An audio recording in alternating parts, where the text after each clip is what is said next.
Hello, everyone, and welcome to this week's edition of Will You Accept This Rant? We are back to talk about Matt James' season of The Bachelor. If you are new here, we watched The Bachelor, Bachelorette, Bachelor Nation, Bachelor in Paradise, all of the shows that you can rot your brain with, and then we come here to talk about it and deconstruct some of the ideas that we get about relationships from what we see in popular culture.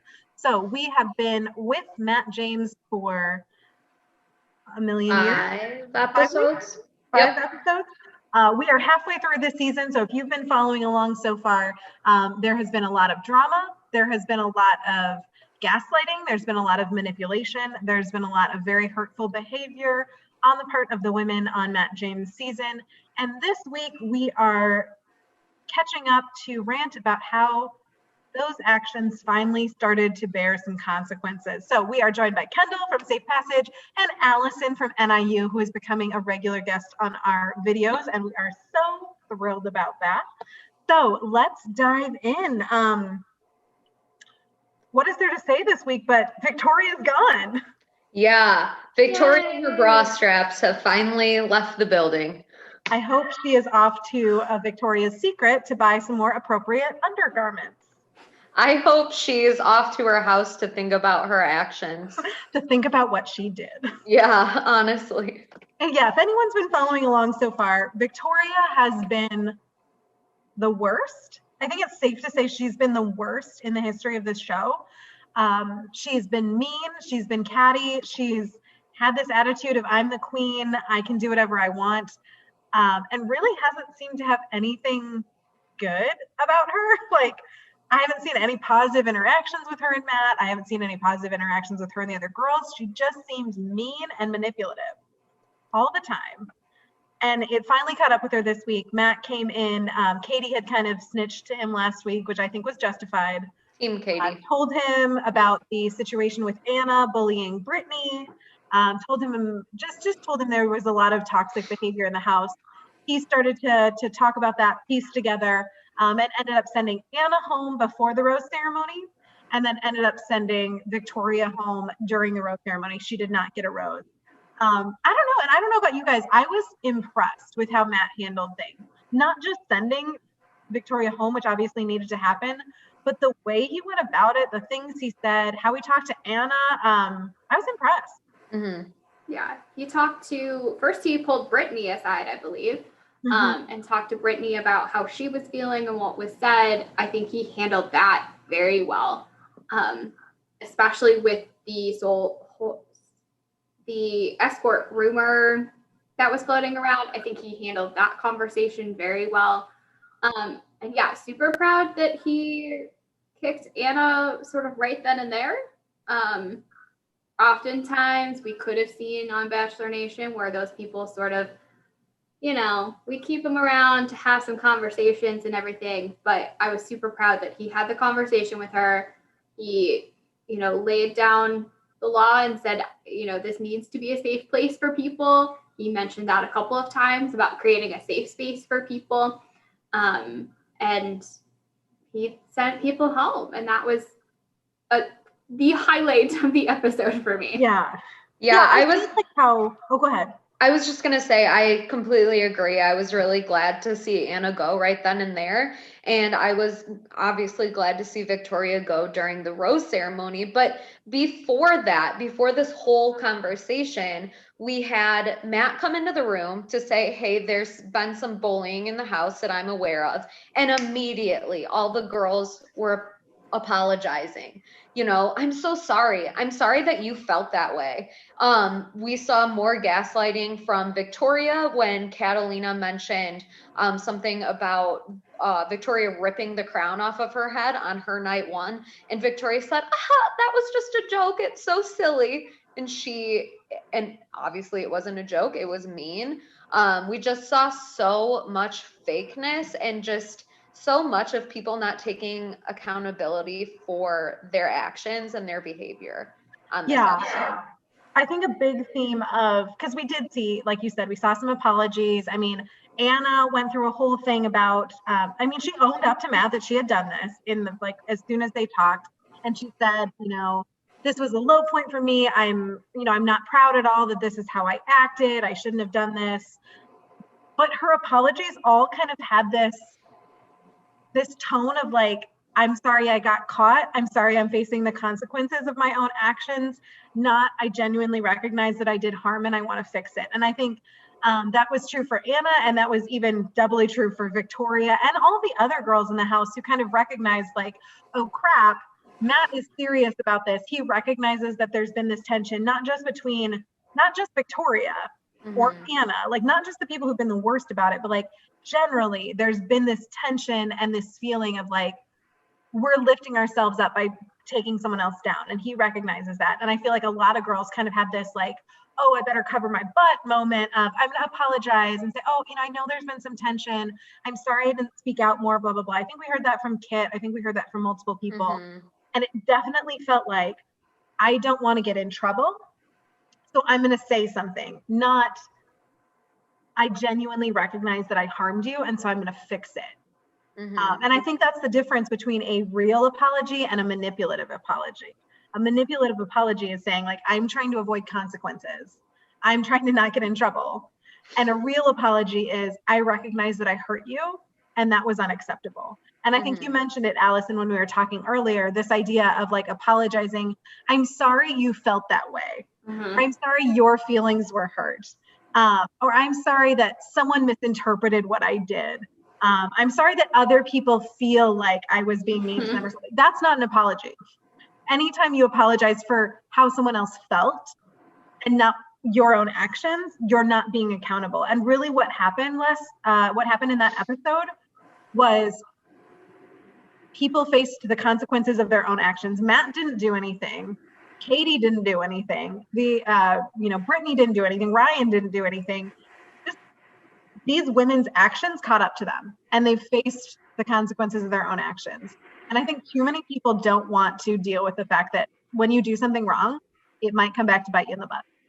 I think Anna's apology was the one that really got under my skin. She said something about, that was a really low moment for me. Like this isn't something that I wanted to bring up, which is such BS because as soon as Brittany walked into the house, Anna was grinning ear to ear. Ooh, I've heard these rumors about her. People have DM'd me about her. Like this wasn't just some flippant thing that you said at the heat of the moment. This was something that you were looking forward to sharing with the other women. And the fakeness is just unbelievable. And I'm glad she went home. Yeah, and I think true accountability requires being really honest with yourself about where you are in life and what you did to get there. You can't just say, oh, I'm sorry. I shouldn't have said that. It's done. Like Anna really needs to think through, why did I say that? Why was I so excited to say that? Recognizing that you're right. Like she was eager to spread that rumor and, recognizing that as part of the harm, not just the words she said, but why she wanted to say it, what she was doing. And I think if someone really wants to be accountable, they have to really sit down and one, admit that they did something wrong and it's no one else's fault but theirs.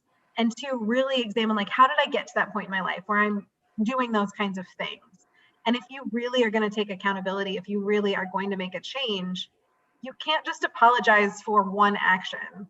You really have to examine how you got to a point in your life where you were doing that kind of thing and really think about what do I have to change to make sure this doesn't happen again? Do I need to go to therapy to deal with my own insecurity?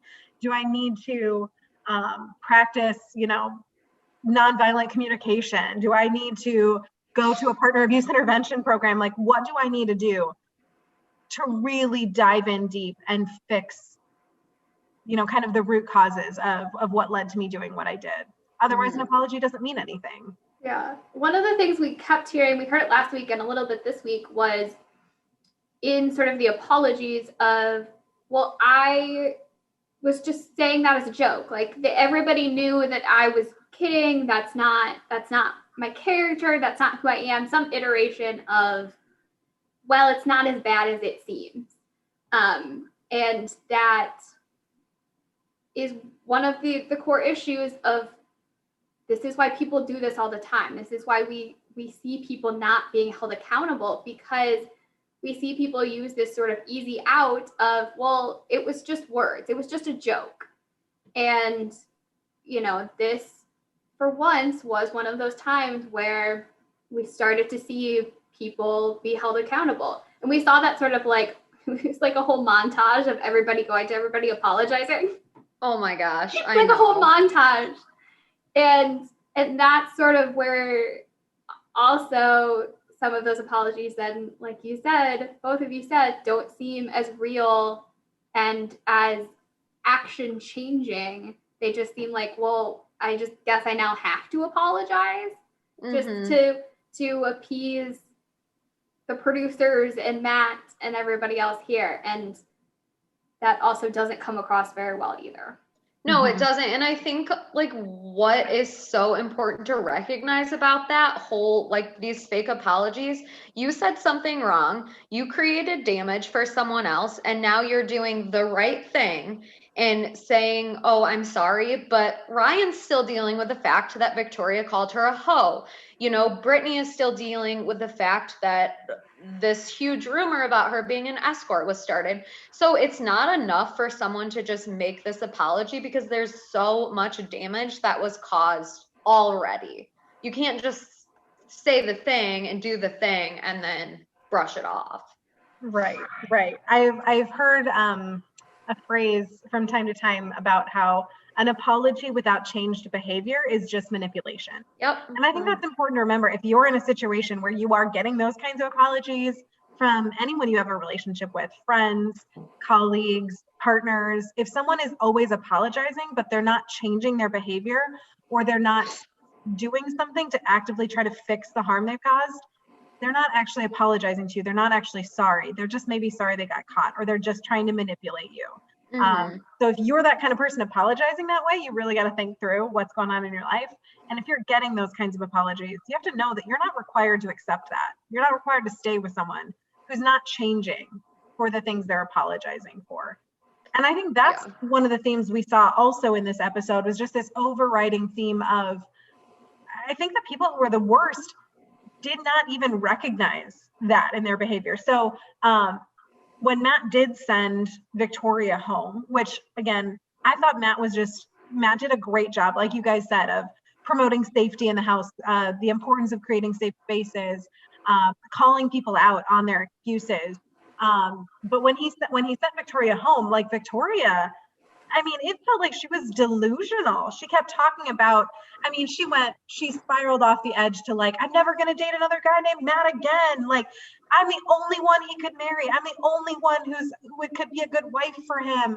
I'm the only one for him here. Like, I'm the only smart one here. Like, all these things. And then she said at the very end in one of her interviews, she said something like everyone's going to be so sad that I'm gone. The house is going to be terrible. Like, I brought so much joy into people's lives. They cheered about her leaving 4 times. Right. And I just kept thinking, like, you don't even realize how toxic your behavior was. You don't think you were the bad guy. And I think that's a misconception people have about people who display abusive tendencies, is that you would think that they know what they're doing.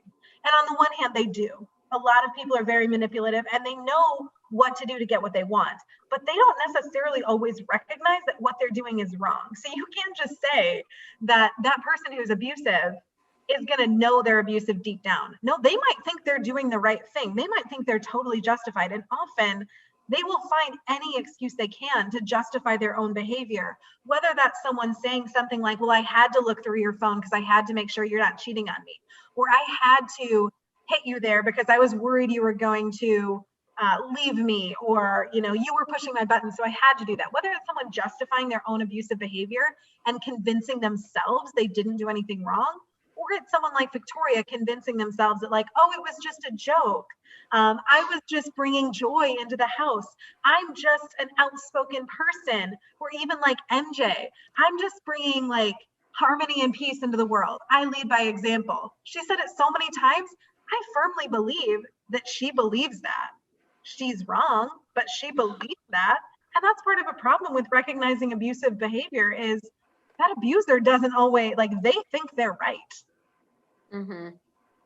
And then a hard thing, which is something we've talked about that Katie had to do, was how do you combat that? How do you approach somebody who doesn't see what is happening, like Victoria, because you just feel like you're not going to get anywhere.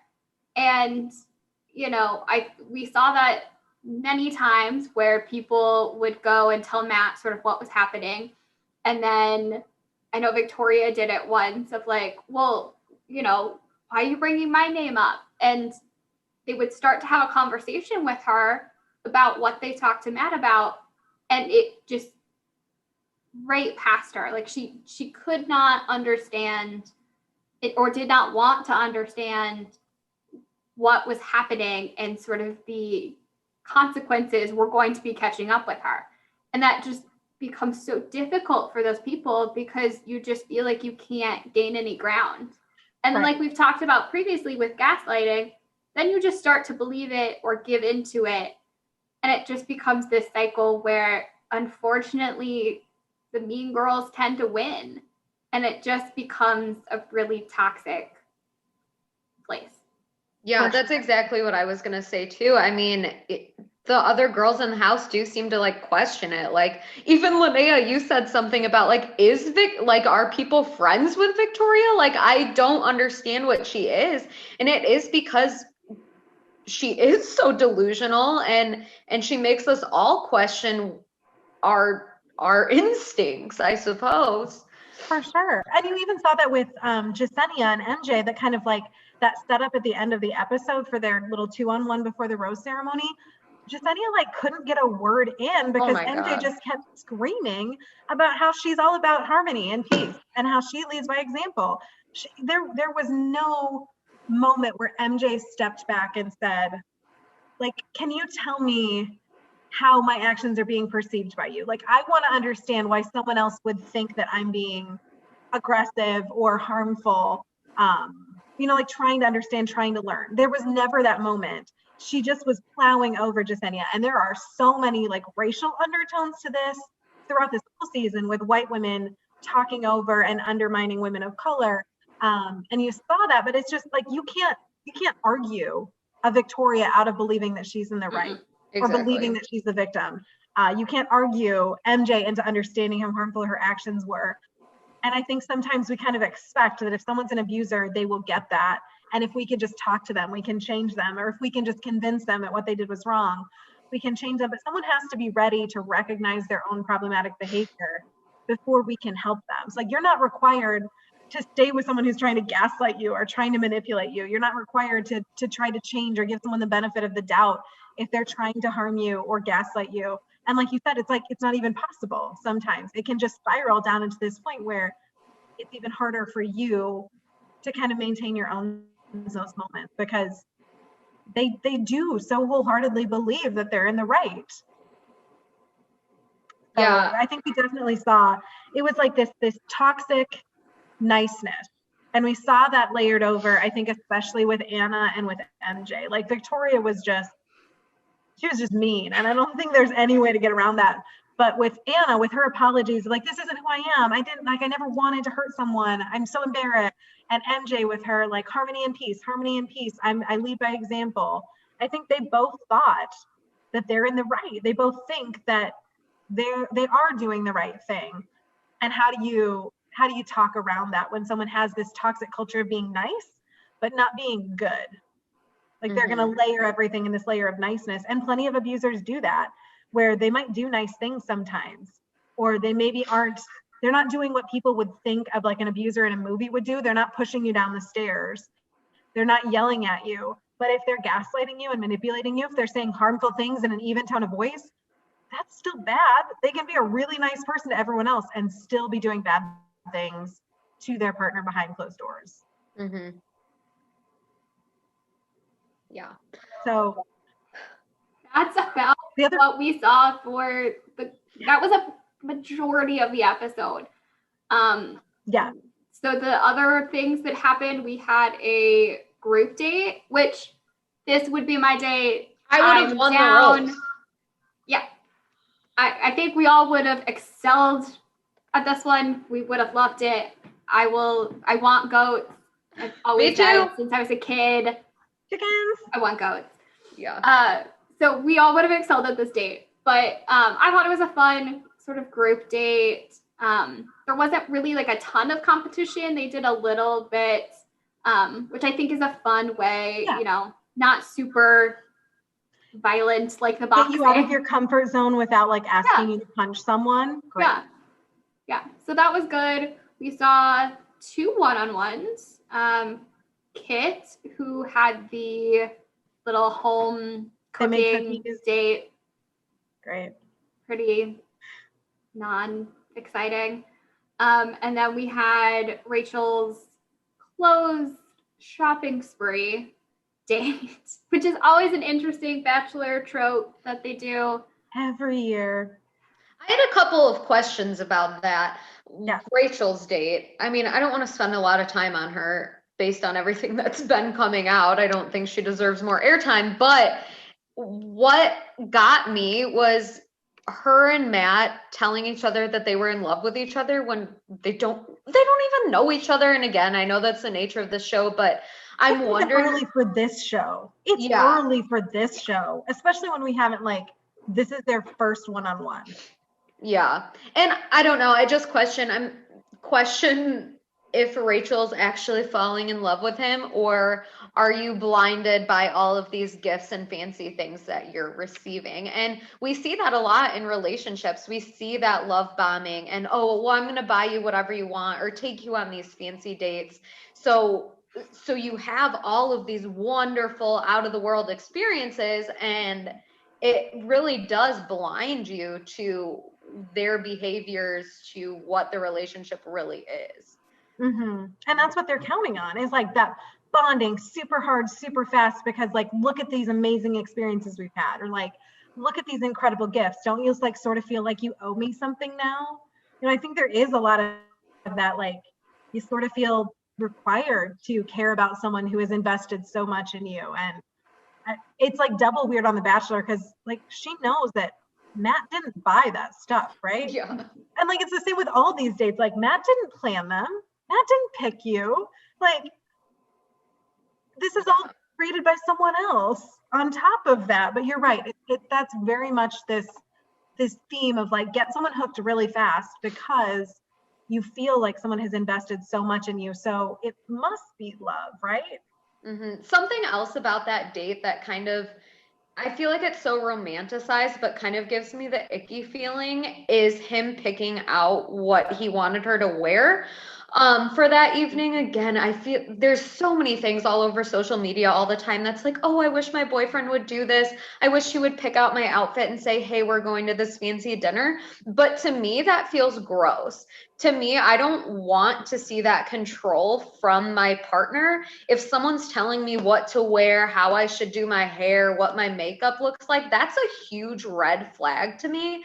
And so many things on this show. I mean, we could break down and say there's a lot of layers to that. I mean, so many things are romanticized, which on the show and after time, if these things continue to happen in the relationship, probably abusive. And that was just something that I was like, ew, like, and again, I know it's the show, but if that's something that's going on, if your partner's telling you what to wear, telling you how to look, how to dress, how to act, a red flag for sure.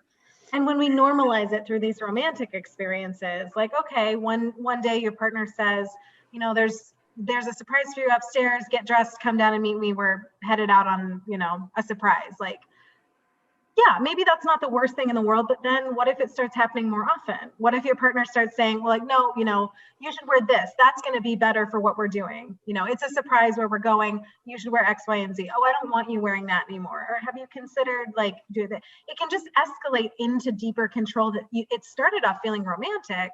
Yep. So you didn't recognize the control at first. And then it just kind of splintered into this thing where all of a sudden, you're right, your partner is controlling. They're ordering for you at the restaurant. They're telling you what you can wear when you go out. They're telling you what kind of job you can have, and they frame it as romantic because it used to be that way.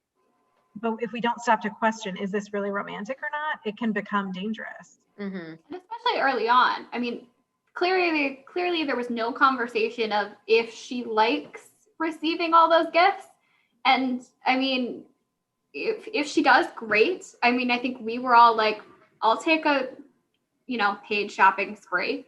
But without having some of those conversations about, either gift giving or just any of those other decisions, it does come across as there's already a level of power control there.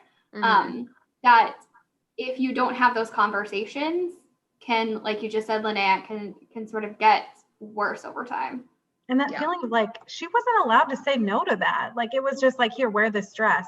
At least on the other shopping dates before in the past, I feel like the person has usually worn one of the outfits to dinner that night, but it's always been the one that they're like, she tried on in front of him and they both agreed like, oh yeah, that's my favorite. Why don't you wear that to dinner tonight?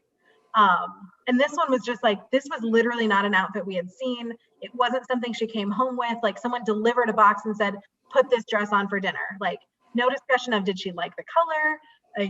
Would it fit her? Was it her style? It was just like a straight up, here's the dress you have to wear.